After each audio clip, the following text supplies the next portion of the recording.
and welcome to that Eurovision Sites YouTube channel. My name is Jazzy and I am doing very well today. My pronouns are she, her, and joining me today is... Hello, it's Isabelle here. My pronouns are they, them.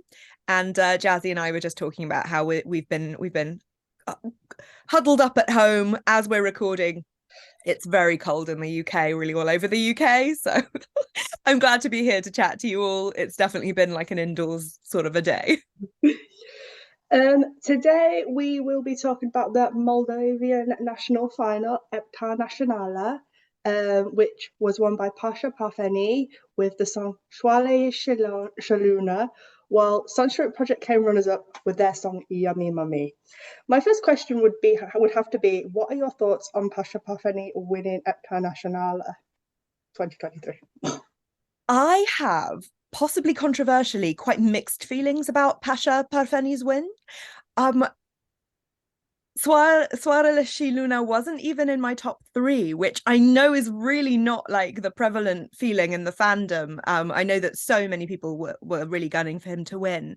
Um, I'll tell you what, I was really relieved that he won rather than Sunstroke Project. I was not excited about the prospect of them winning for a third time, representing for a third time. Like, I wasn't a big fan of their song either, and it just kind of really made me uncomfortable on every level.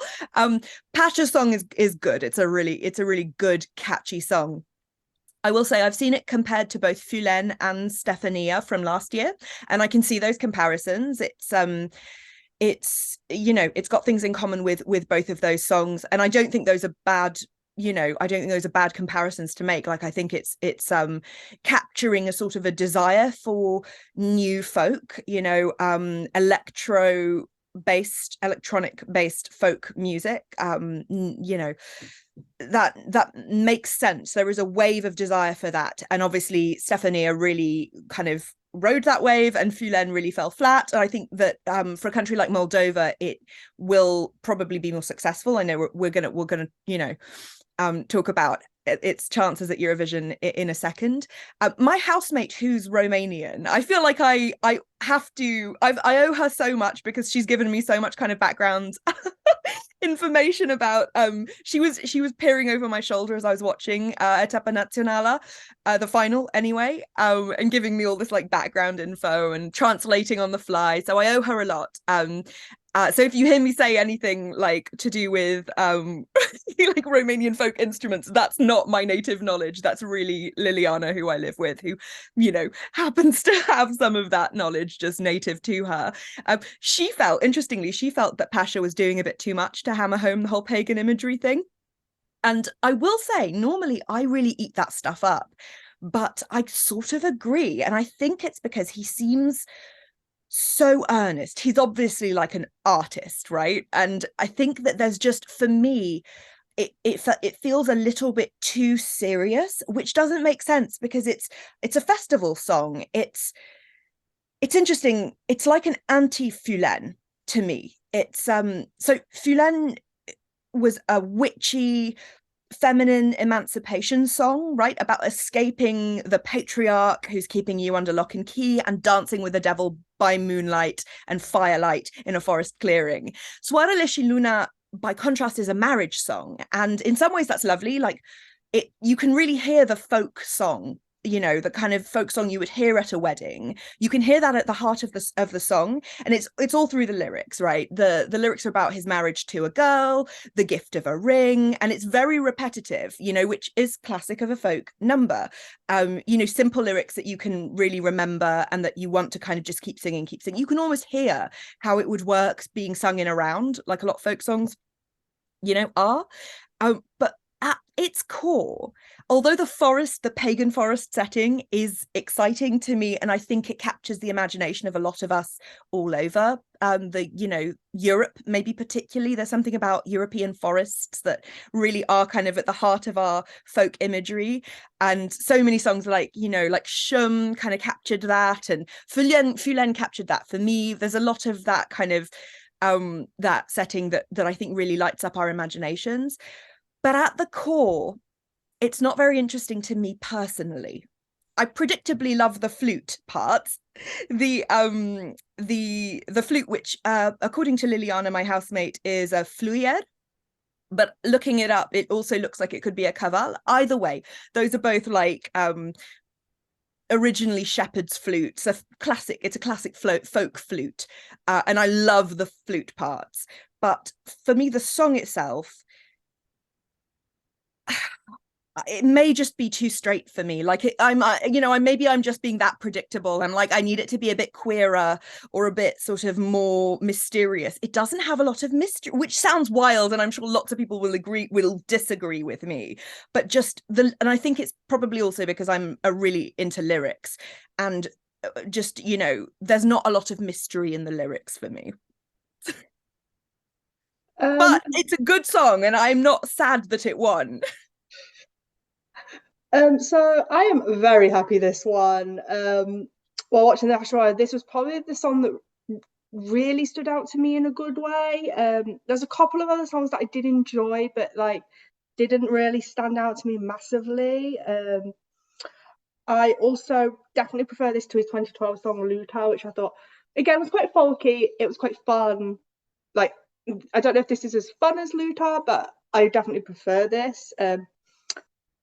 I think it comes no surprise to me that Frulin was actually my second last year, so I can definitely see the comparisons because this is also my second place at the time of recording, like for the whole of 2023. I expect this will be staged very well. Moldova seems to always get staging right at Eurovision. I hope they kind of learnt from Frulin that they don't overstage it. Because I think for some reason I like Frulin staging personally, but for some reason it didn't translate to the European audience, which is shocking to me personally. Like, it's one of those songs where I don't understand why it did as badly as it did last year, like at all. Like, it just makes me angry when I talk about it, so we're not going to talk about that. Yeah, I feel like like in Liverpool, I feel like this is one of those songs like in the Euro Club, at any like outdoor event that people will be getting up, they will be dancing to it, and I think that will create a sense of excitement around the song. And Moldova pretty much always do well in Eurovision. I don't see this being an exception. And yeah, I'm just really excited to see how this is staged because, as I said, it's my second place at the moment. I don't see it moving from my second place. And if you know me at all, you know my top two are Finland and Moldova, and that is extremely jazzy coded. They are my two stand countries in Eurovision, so I am very, very happy right now to have them both as my top two at the moment. Anyway, moving on, how well can Pasha's song do at Eurovision? And can it do better than his 11th place with Luta in 2012? 11th place is a really high bar to clear. So that means that in order to beat his 2012 placement, he needs to get top 10. And I think that he has a really good chance to do it. Actually, it's for all that I ragged on it just then, I actually do currently have Soarele Si Luna in my top 10. I far prefer it to Lothar. I really didn't like Lothar at all. I thought it was very well produced, but the lyrics just gave me the absolute ick. And the musical genre is much more my cup of tea this year. Lothar had a kind of a really different musical style, which I think does really well in Eurovision. I'm not surprised it plays so highly, but Soarele Si Luna has a musical style that is much more to my taste, and I think much more to current tastes. So I think it has a great chance of making the top 10. The staging concept is already complete in a sense, right? It's already well realized. They know exactly what the visual world is of the song, and that's really great to see at this stage. I can see them elevating that even further in May, and I do agree that part of people talk about Fulen being messy, and I understand that. I don't think it detracts from the song, but I understand why other people disagreed. I don't see them falling into that trap, because I think if anything at the moment, it's like it's very clear exactly what all the parts are, and they all mesh really well. If anything, I wouldn't mind seeing it get a bit messier, you know. There's that really lovely moment where the flautists and Pasha spar physically. There's some choreography where they're kind of, it's, you know, the flute, there's a call and answer in their physical choreography, which is really lovely. And I think that's the thing that captures the energy of, like, again, like a pagan forest setting. We're talking about a ceremony, you know, in like a kind of they've set it up, you know, as a ceremony in a forest. So you want to see a little bit of that physical energy, and Pasha he's got a strong physical presence on a stage. I hope that he brushes up his vocals, you know. That's the other thing that I would hope for. I will say, I touched on this before, but I think that a lot of the problem with Fulen was that it wasn't identifiably French for a lot of people. Unfortunately, people do come into Eurovision with expectations of what they want to see from different countries. And sometimes a country can really break the kind of the mold of what people expect from it. But I feel like more often than not, what people vote for is the country at least partly fulfilling their expectations. And what Fulen did was so unlike what most people consider French, whereas Soarele Si Luna has so much that's Moldovan, and I think maybe more identifiably Moldovan to a larger audience. I think that it's going to do really, really well. And it'll be intriguing to see whether it can kind of stand out enough to top 5, for example. I would be absolutely gobsmacked if it didn't qualify, for example, right? Like, I feel like it's got fandom support, and I think it's also the sort of thing that will get televotes. And I can totally see the jury, you know, giving it some points as well. So yeah, I feel like for me, it's like Moldova rarely don't qualify, so I feel like this won't be an exception. If Sugar can qualify, I would imagine this can. Oops. I have already kind of said I prefer this to Luta, which was a very fun entry. It got people smiling, it got people like up dancing in 2012, but not in the way that this does. This is more of a serious vibe, but you can definitely still dance to it. It's more of a club banger vibe, whereas Luta was more fun and folksy, but they're both quite folksy, but there's a club banger element to this that is very modern, but it's still very Moldovan, still very traditional.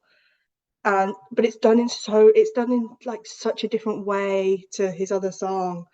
And I think that really shows how diverse and talented Pasha is as an artist. I think it's great to see that we're seeing a side to him that's more serious than what we saw in 2012. Like, it shows like growth, I don't know, as a person, maybe as an artist, and I really like that. Like, it shows what a good performer he is as well, because he pulled off like the jokey, folksy number very, very well, sang it very well in 2012, and I think he performed this very well as well. And clearly it connected with an audience. And I think, like, going into the national final, we all just thought Sunstroke Project could win based on name, and obviously they didn't. We'll talk about that later. But you just have to remember Luta did do very, very well. It came 11th, which for Moldova at the time was pretty good.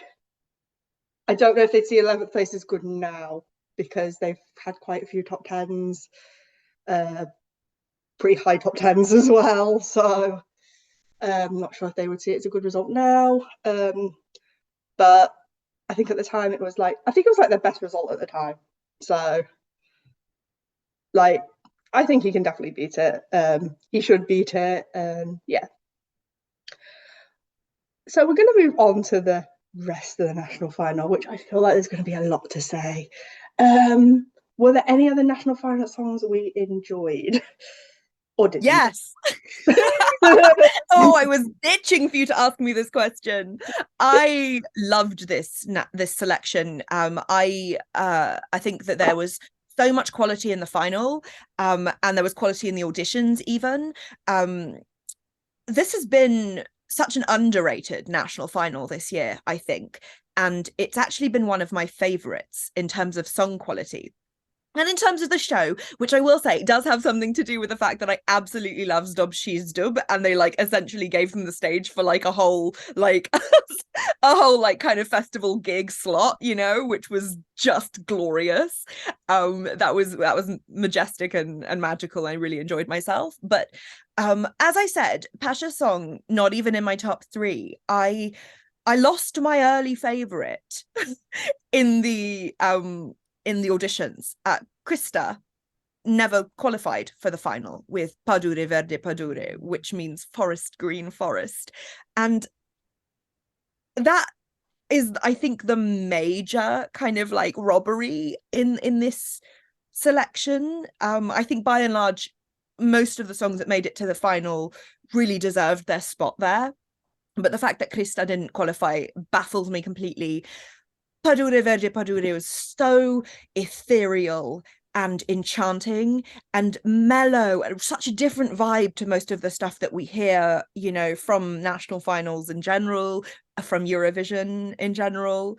And she delivered it so beautifully in the audition. It's mystical, you know. It has the mystery. I don't know what it is with me in forests.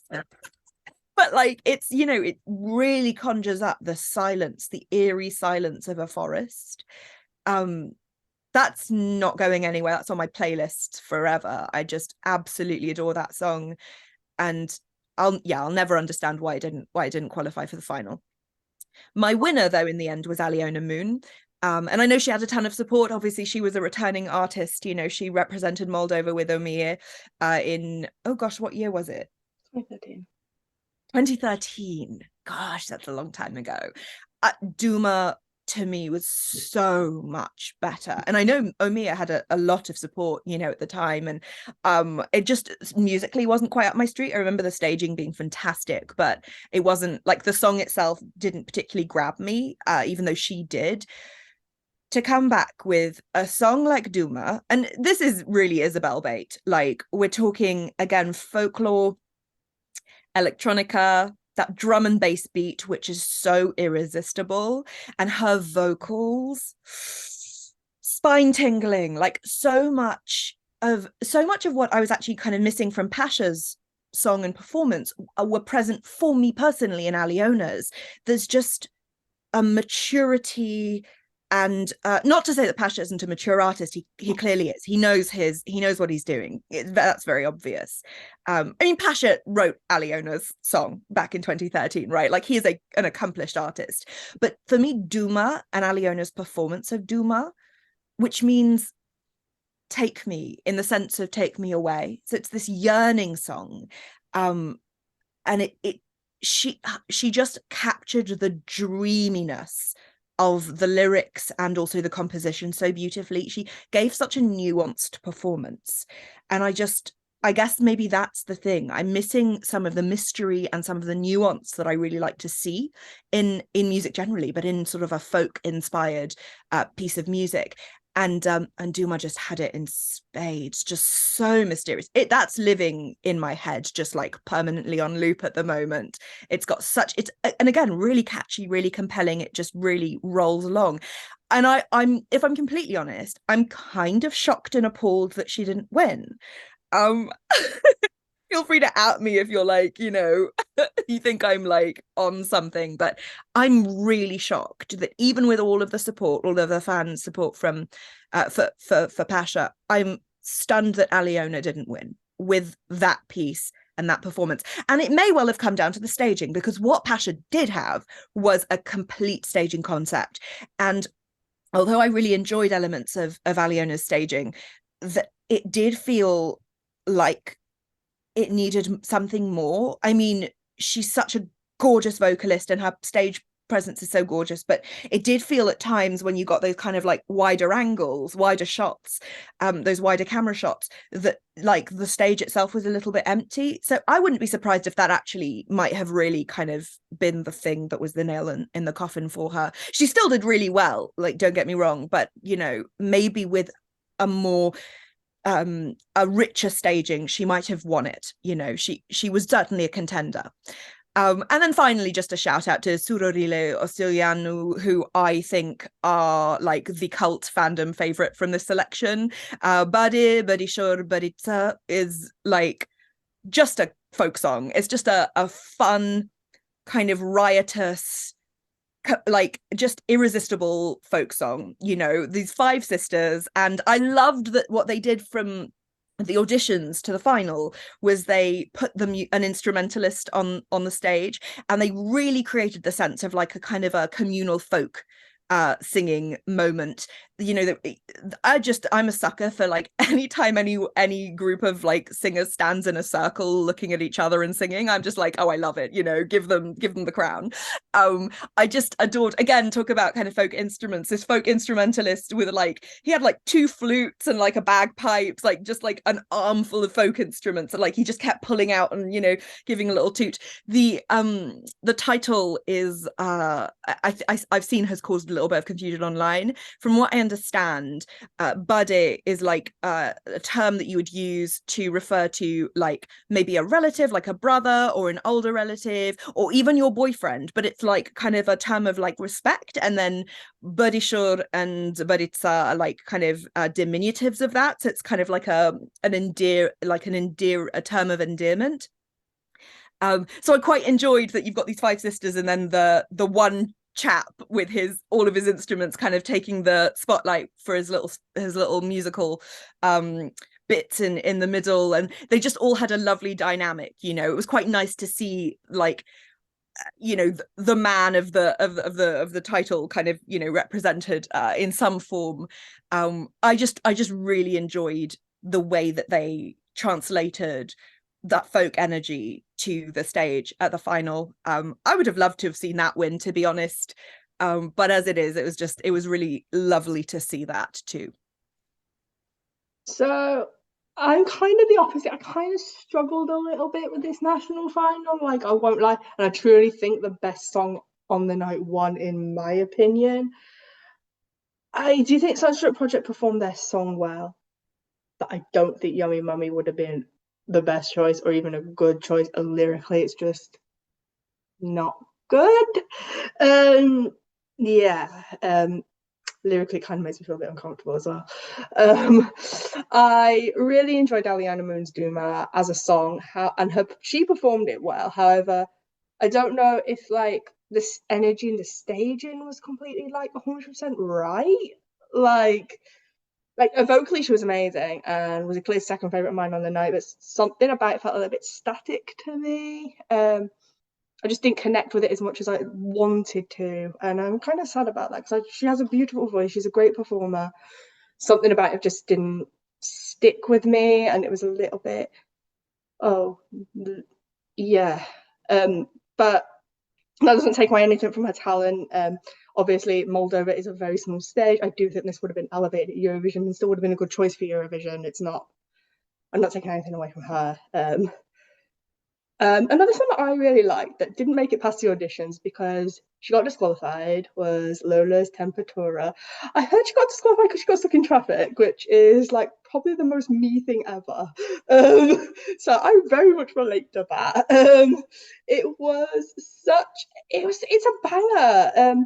It was very similar to a lot of bangers that we've heard from Cyprus over the years, which I also really enjoy. So, and I do think if she had made it past the auditions, it would have done quite well in the national final. I don't know if I'd have wanted this to win over Pasha because they're like like for this, there's a lot more authenticity about like Pasha's song, and like I just think like Pasha actually just had the best song in the whole selection, so the right song just won. But it would have definitely challenged in the national final, which I felt like, in my opinion anyway, Pasha didn't really have. I will say that one of the best stages of the night was Donia's Red Zone, even if I didn't really like the song. Her staging was amazing. Like, bring her back with her energy. I'm a Red Zone stan. It was such a confusing mess of a song, and like such a bad costume actually, like but so compelling. And that sax break, it's like I'm obsessed with it. Like it's so much fun. It's so confusing, but it's so fun. And yeah, I don't know, I kind of struggled with this national final, but I still had fun watching it. Or maybe I didn't have that much fun because the stream kept breaking. But I was having a panic attack at the time. But because I was live tweeting the show, and I just didn't know what to do. And it was like, what do I do? I can't watch it. Do I just blag it and pretend I'm watching?